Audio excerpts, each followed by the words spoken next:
पंखा देखिए, आपको पंखे को देखने से ही लग रहा होगा कि ये मंदिर कब बना था। अभी हम लोग मौजूद हैं मधुबनी जिला के राजनगर में, और राजनगर का यह नौलक्खा मंदिर है जो राजनगर पैलेस में स्थित है। रामेश्वर सिंह जो महाराज थे यहाँ के, उन्होंने यहाँ नौलक्खा मंदिर सहित राज पैलेस को बनाया।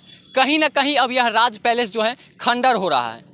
महाराजा लक्ष्मेश्वर सिंह के निधन के बाद रामेश्वर सिंह दरभंगा चले गए, जिसके बाद 1934 की भूकंप ने इसको तबाही मचा दी और खंडर में इस राज पैलेस को और काली जी की जो मंदिर है सहित नौलक्खा मंदिर जो है, अन्य देवी देवताओं के जो मंदिर है वो खंडर में तब्दील होते गए। उसके बाद से जब देश आज़ाद हुआ उसके बाद भी अभी तक न तो किसी पर्यटन मंत्री का, न बिहार सरकार का, न केंद्र की सरकार का किसी का ध्यान इस पर नहीं गया। आपको दिखलाएंगे इसमें कितनी कलाकारी की गई है ब्रिटिश के जो अंग्रेज़ के जो यहाँ पे कारीगर लगाए गए थे उनके द्वारा। और एक चीज़ और, सर्वप्रथम अगर भारत में कहीं सीमेंट का इस्तेमाल किया गया था तो यही 9 लाख के मंदिर बनाने में भारत में सर्वप्रथम सीमेंट का इस्तेमाल किया गया था। उससे पहले भारत में 1870 से पहले आज तक सीमेंट का इस्तेमाल तो कई बार हुआ, लेकिन 1870 से पहले पहली बार सीमेंट का इस्तेमाल जब भारत में किया गया तो वो बिहार के मधुबनी जिला के राजनगर पैलेस में ही किया गया। अब देख सकते हैं राजनगर का पैलेस जो है वो कहीं ना कहीं खंडर में तब्दील होता जा रहा है।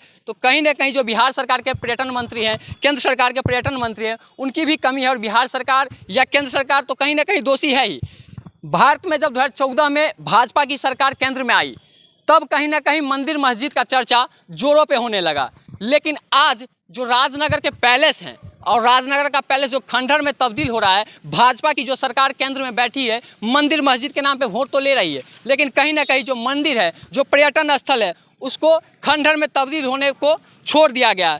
कहीं राम के नाम पे वोट तो कहीं सीता के नाम पे। आप जानते होइएगा यहाँ से 100 किलोमीटर की करीब दूरी पे सीता माता का जन्म स्थल है जहाँ जानकी जी का मंदिर है, लेकिन कहीं ना कहीं वह मंदिर भी आज धूमिल है।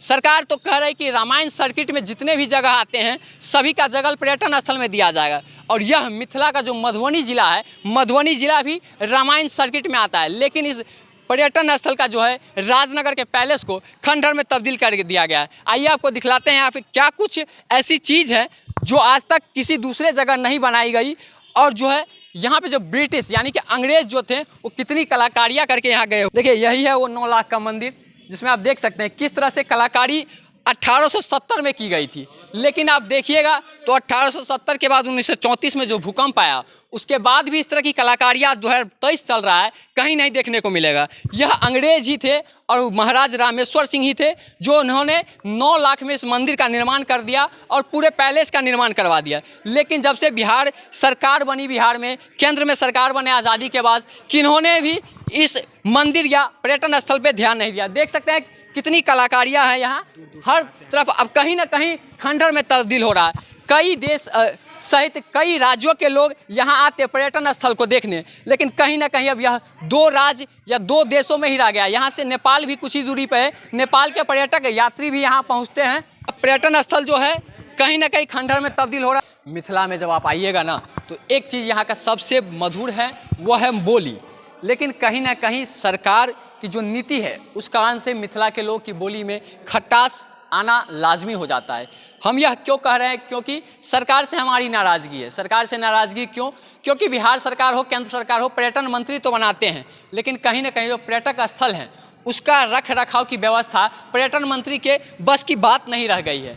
सरकार राजनीति करते हैं, चुनाव में मंदिर मस्जिद के नाम पे वोट लेते हैं, पर्यटन स्थल के नाम पे वोट लेते हैं, रोजगार के नाम पे वोट लेते हैं। आपको बता दें कि 9 लाख में जितनी रोजगार की व्यवस्था है उस समय में यहाँ की गई थी, अभी 9 अरब में भी वो रोजगार की व्यवस्था है यहाँ नहीं की जा सकती है। फिर भी सरकार की ध्यान जो है इस मंदिर के ऊपर या पर्यटन स्थल के ऊपर नहीं जा रहा है। आप देख सकते हैं ये 9 लाख का ही मंदिर बना हुआ है, कितने कलाकारियाँ इसमें की गई है, कितने समय लगे होंगे, वर्षों लग गए होंगे इसको बनाने में। लेकिन कहीं ना कहीं ये करीब 100 वर्षों या 90 से ज़्यादा हो गया है, उतने दिनों से ये खंडर में तब्दील है। 90 वर्षों से खंडर में तब्दील है, बावजूद यहाँ की जो अंधी बहरी सरकार है, यहाँ के जो पर्यटन मंत्री है, उनका ध्यान इस पे नहीं जा रहा है।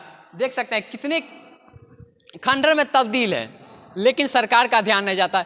पंखा देखिए, आपको पंखे को देखने से ही लग रहा होगा कि ये मंदिर कब बना था। ये पंखा आपको अभी कहीं नहीं मिल सकता ऐसा पंखा। नीचे में लगा हुआ ये नया पंखा है, लेकिन कहीं ना कहीं ऊपर वाले पंखे को देखिए कितना बड़ा उसका मोटर है, पंखा का जो फैन का किला है वो भी बहुत बड़ा है। लेकिन आज के जो समय है उसमें रेट तो इससे ज़्यादा कई गुना होगा, लेकिन ऐसी मजबूती पंखे में नहीं होगी। आप देख सकते हैं कितना मोटा मोटा उसका मोटर है। लाइट भी उस समय नहीं लगाया गया था, लेकिन अब लाइट लगा हुआ है इसमें। देखिए उस ज़माने में भी जब मकान बनाया गया तो आप देख सकते हैं कि उसमें शीशा लगा हुआ है। 9 लाख में शीशे की व्यवस्था हो गई थी उस ज़माने में, लेकिन अभी आप घर बनाइएगा, एक शीशा का फ्रेम लगवाइएगा घर में, फिर भी वो घर 9 लाख में तैयार नहीं हो पाएगा। और भी कुछ चीज़ें हैं जो हम आपको वीडियो में दिखाएंगे।